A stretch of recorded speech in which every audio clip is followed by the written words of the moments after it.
Good evening बच्चों हम लोग क्लास 9th की ज्योग्राफी पढ़ रहे हैं। Chapter number 5 natural vegetation and wild life. बच्चों 6 डिफरेंट पार्ट्स में मैंने इस चैप्टर को लगभग कंप्लीट कर लिया है। छोटा सा टॉपिक बचा हुआ है बच्चों। वाइल्ड लाइफ टॉपिक आपको जो आपकी स्क्रीन पे दिखाई दे रहा है, इसको हम लोग ब्रीफ में डिस्कस कर लेते हैं और उसके बाद नेचुरल वेजिटेशन और वाइल्ड लाइफ से रिलेटेड कंजर्वेशन जो पॉलिसी है, प्रिजर्वेशन पॉलिसी है, उसके बारे में हम लोग थोड़ा सा देख लेते हैं। बच्चों देरी नहीं करते हैं, हम लोग लाइन बाय लाइन इसको पढ़ते हैं। वाइल्ड लाइफ हेडिंग आपको आपकी स्क्रीन पे दिखाई दे रही होगी। Like it's flora, India is also rich in its fauna. It has approximately 90,000 animal species. The country has about 2,000 species of birds. ये हम लोगों ने डिस्कस किया था। और यहाँ आते हैं हम लोग। India is the only country in the world that has both tigers and lions. The natural habitat of the Indian lion is the Gir forest in Gujarat. बच्चों भारत ही विश्व में एक ऐसा देश है जहाँ पे टाइगर और लॉयन यानी जो कैट फैमिली के ये दोनों जो बड़े कैट हैं, बिग कैट्स जिनको बोलते हैं, दोनों ही पाए जाते हैं। ये भारत में ही है ऐसा। भारत में जो भारतीय शेर जो हैं, सिंह, वो गुजरात के गिर के वनों में, गिर फॉरेस्ट में पाए जाते हैं। टाइगर्स तो भारत में बहुत जगह पाए जाते हैं। Tigers are found in the forest of Madhya Pradesh, the Sundarbans of West Bengal and the Himalayan region, है ना। Leopards too are members of the cat. Leopards जो हैं वो भी कैट फैमिली के ही मेंबर होते हैं। और शिकारियों में ये भी एक बहुत इम्पॉर्टेंट जानवर होते हैं, शिकारी जानवरों में। The Himalayas harbor a hardy range of animals which survive in extreme cold. Himalaya region जो है भारत का, वहाँ पर बहुत सारे ऐसे जानवर मिलते हैं जो बहुत कड़ाके की ठंड में भी सरवाइव कर सकते हैं।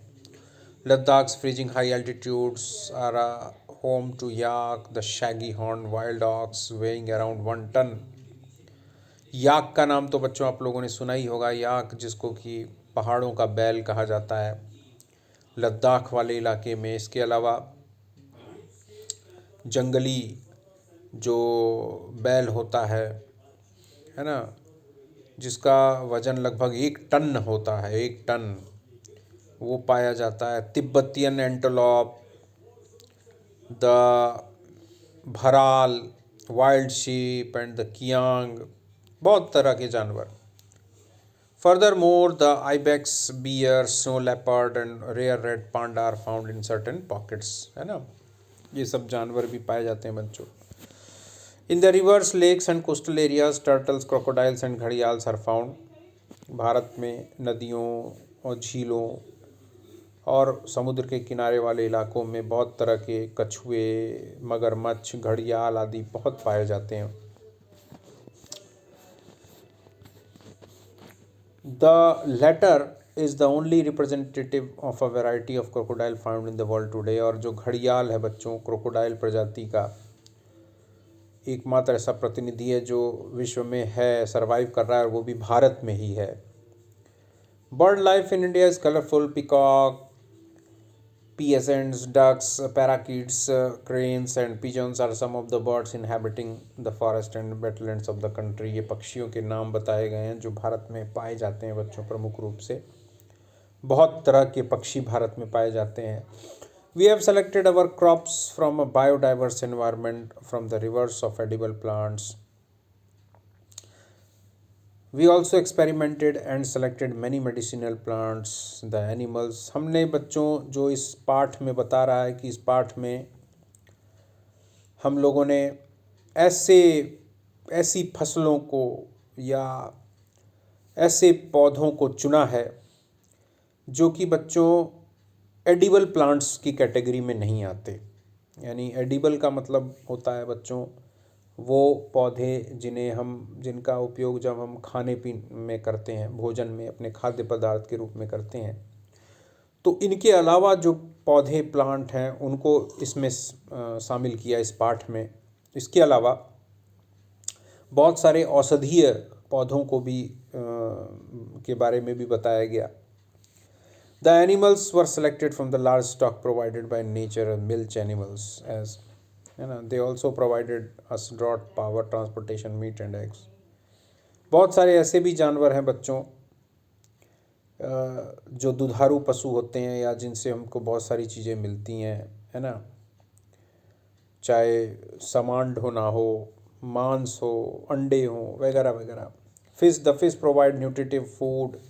Many insect help in pollination of crops and fruit trees and exerting biological control on such insects is harmful. बच्चों बहुत सारे कीट पतंगे होते हैं जिनकी वजह से जो है परागकरण जिसको बोलते हैं, परागीकरण, पॉलिनेशन, क्रॉप्स का पॉलिनेशन होता है। बच्चों बायोलॉजी में आप लोगों ने पढ़ा होगा। बहुत तरह के जो फलों के पेड़ होते हैं वो हैं, ठीक है, और सच, है ना। बहुत तरह के ऐसे होते हैं, बहुत सारे ऐसे भी इंसेक्ट होते हैं बच्चों जो ऐसे जो हार्मफुल इंसेक्ट होते हैं उन पर वो कंट्रोल रखते हैं। Every species has a role to play in the ecosystem. हर जो प्रजाति है, चाहे पेड़ पौधों की हो, जानवरों की हो, कोई भी हो, बच्चों इकोसिस्टम में उसकी एक भूमिका होती है, उसका एक रोल होता है। छोटे से छोटा जीव हो चाहे बड़े से बड़ा जीव हो, सबकी अपनी एक अलग भूमिका होती है। Hence conservation is essential. इसलिए उनकी संरक्षा, उनकी सुरक्षा बहुत ज़रूरी होती है, बहुत आवश्यक होती है। As has been mentioned earlier, due to excessive exploitation of plant and animal resources by human beings, the ecosystem has been disturb. बच्चों जैसा कि पहले भी आप कई बार पढ़ चुके हैं कि मनुष्य के द्वारा अत्यधिक शोषण जो पौधों या जानवरों का हो रहा है उसका बहुत बुरा असर इकोसिस्टम पे पड़ा है। पारिस्थितिकी तंत्र जिसको बोलते हैं बच्चों, उस पर बहुत बुरा असर पड़ा है। About 1300 plant species are endangered and 20 species are extinct. बच्चों एंडेंजर्ड का मतलब होता है वो प्रजातियां, चाहे जानवरों की चाहे पौधों की, जो खतरे में हो, समाप्ति के खतरे में, यानी जो हमेशा के लिए इस धरती से समाप्त या हमारे भारतवर्ष से समाप्त हो जाएं, उसको बोलते हैं एंडेंजर्ड। और एक्सटिंक्ट मतलब होते हैं, मतलब जो विलुप्त हो गए, समाप्त हो गए, मतलब अब वो हमको कभी नहीं मिलेंगे ऐसे वो पौधे या वो जानवर। तो बच्चों ये कहता है कि 1300 पौधे ऐसे हैं जो खतरे में हैं, समाप्त होने के खतरे में हैं, और 20 प्रजातियां तो पौधों की समाप्त भी हो चुकी हैं। Quite a few animal species are also endangered and some have become extinct। और इसके अलावा बहुत से जानवरों की प्रजातियां जो हैं वो खतरे में हैं, समाप्त होने के खतरे में, और बहुत सी प्रजातियां समाप्त भी हो चुकी हैं, विलुप्त भी हो चुके हैं। The main causes for this major threat to nature are hunting by greedy hunters for commercial purposes। और मुख्य बच्चों कारण ये है, जो जानवरों की प्रजातियां जो समाप्त हो रही हैं, खतरे में हैं, जो सबसे बड़ा जो भय है, खतरा है, वो है जो लालची शिकारी हैं, जो व्यापार करने के लिए, गैर कानूनी व्यापार करने के लिए शिकार करते हैं। पॉल्यूशन, इसके अलावा pollution due to chemical and industrial waste, acid deposit, introduction of alien species and reckless cutting of the forest to bring land under cultivation and habitation are also responsible for the balance. इसके अलावा pollution, प्रदूषण, है ना, उद्योगों से निकलने वाला कचरा, रासायनिक कचरा, है ना, तेजाब, विभिन्न तरह के तेजाबों से निकलने वाला कचरा या उसका जो असर, बहुत तरह की ऐसी प्रजातियां जो पौधों की चाहे जानवरों की, जो मनुष्यों के द्वारा डेवलप की गई है, उसका भी बुरा असर पड़ रहा है। अंधाधुंध जो जंगलों को काटा जा रहा है ताकि ज़्यादा से ज़्यादा भूमि को साफ करके उसमें खेती की जाए। तो बच्चों, खेती कर रहे हो आप, फ़ायदा कमा रहे हो, लेकिन उसकी जगह आप बहुत बड़ा नुकसान कर रहे हो। आप जंगलों को काट दे रहे हो, और जो जंगल ही जिनका हैबिटेशन है, यानी जिनका घर है जिन जंगली जानवरों का, वो भी बेचारे बेघर हो जा रहे हैं, इसलिए मर जा रहे हैं। तो इस तरह से ये जो एक इम्बैलेंस हो रहा है नेचर में, ये सब उसके कारण है। अब हम देखते हैं बच्चों कि कौन सी ऐसी बातें हैं, कौन से ऐसे मेजर्स हैं, उपाय हैं जो कि सरकार ने उठाए हैं इन सब को रोकने के लिए, फ्लोरा और फाना को प्रिजर्व करने के लिए। To protect the flora and fauna of the country, the government has taken many steps. सरकार ने बहुत सारे कदम उठाए हैं। First, 18 biosphere reserve have been set up in the country to protect flora and fauna. 10 out of these, the Sundarbans, Nanda Devi, the Gulf Mannar, the Nilgiri, Nokrek, Great Nicobar, Manas, Simlipal, Panchmadi and Achanakmar, Amarkantak have been included in the World Network of Biosphere Reserve. है ना, ये सब data है बच्चों कि biosphere reserve बनाए गए हैं 18, है ना, जिनमें कि इन 18 में से जो 10 हैं, इनके नाम लिखे हुए हैं, ये 10 जो हैं विश्व स्तर पर नॉमिनेटेड हैं बच्चों। इसके अलावा सेकंड है, ये बच्चों सारे नाम दिए हुए हैं आपको, जो 18 बायोस्फीयर रिजर्व है उनके नाम है।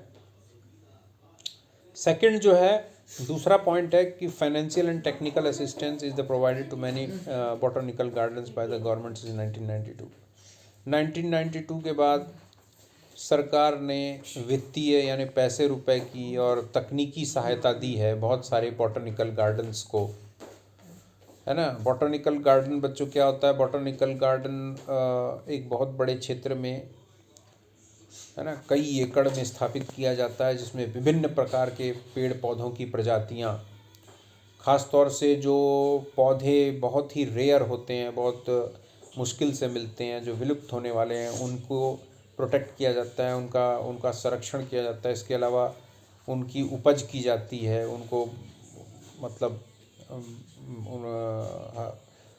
प्लांटेशन किया जाता है ना। बहुत जगह है बॉटनिकल गार्डन, बहुत अच्छे अच्छे। आप जाओगे, आप नीलगिरी के इलाके में ऊटी नाम की जगह है, हिल स्टेशन है बच्चों, वहाँ जाइए, वहाँ बहुत खूबसूरत, बहुत बड़ा, बहुत पुराना बॉटनिकल गार्डन मिलेगा आपको। कोलकाता में मिलेगा, बहुत जगह मिलेगा। कच्छ कोल्ड डेजर्ट, है ना, इसके अलावा और कई जगह। थर्ड है बच्चों project tiger, project rhino, project great Indian bustard and many other eco developmental projects have been introduced. खास किसी जानवर की प्रजाति को बचाने के लिए विशेष जो कार्यक्रम, विशेष जो स्टेप लिया जाता है एक कार्य योजना के तहत, वो भी सरकार ने चलाया। जैसे टाइगर यानी बाघ को बचाने के लिए प्रोजेक्ट टाइगर चलाया गया, और जो गैंडा होता है, राइनोसोर, है ना, उसको बचाने के लिए, और बहुत सारे ऐसे विशेष जानवर विशेष को बचाने के लिए खास तौर पे कार्यक्रम चलाए जाते हैं बच्चों, परियोजना कार्य चलाया जाता है। 103 national parks, 535 wild life sanctuaries and zoological gardens are set up take care. इसके अलावा बहुत सारे national park, wild life sanctuary वगैरह बनाई गई हैं, जूलॉजिकल जू जिसको बोलते हैं हम लोग शॉर्ट में, जू चलाए गए हैं, ताकि जो हमारी ये प्राकृतिक विरासत है उसको हम उसकी देखभाल कर सकें, उसको बचा सकें। All of us must realize the importance of the natural ecosystem for our own survival. It is possible if indiscriminate destruction of natural environment is put to an immediate end. बच्चों, हम सबको महसूस करने की ज़रूरत है प्राकृतिक जो पारिस्थितिकी है उसके महत्व को, उसके इस महत्व को कि हम हमारा खुद का जो जीवन है, हमारा खुद का जो सर्वाइवल है, वो इन्हीं चीज़ों पे निर्भर है। यदि हम प्राकृतिक वनस्पति को, प्राकृतिक जनजीवन को अगर बनाए रखेंगे, उसके साथ कोई छेड़छाड़ नहीं करेंगे, तो हम भी बचे रहेंगे। और ये संभव है कि हम जो अंधाधुंध प्राकृतिक वातावरण को जो नुकसान पहुंचाया जा रहा है, बर्बाद किया जा रहा है, उसको तुरंत प्रभाव से रोका जाना चाहिए। ठीक है बच्चों, इस तरह से ये चैप्टर समाप्त हुआ। और बच्चों, आप इस वीडियो को देखिए, इसके पार्ट्स हैं, इस पूरे पार्ट्स में आप एक एक चीज़ को मैंने एक्सप्लेन किया है, और आपको काफ़ी मदद मिलेगी। बच्चों, आपको कुछ भी अगर समझना हो, स्पेशली समझना हो, या कोई स्पेशल आप चाहते हो कि किसी चीज़ को डिस्कस किया जाए, तो आप मुझे कमेंट बॉक्स में ज़रूर बताना। और आप इसको लाइक करिए, शेयर करिए, ताकि अधिक से अधिक बच्चों को इससे फ़ायदा हो। ओके बच्चों, गुड नाइट।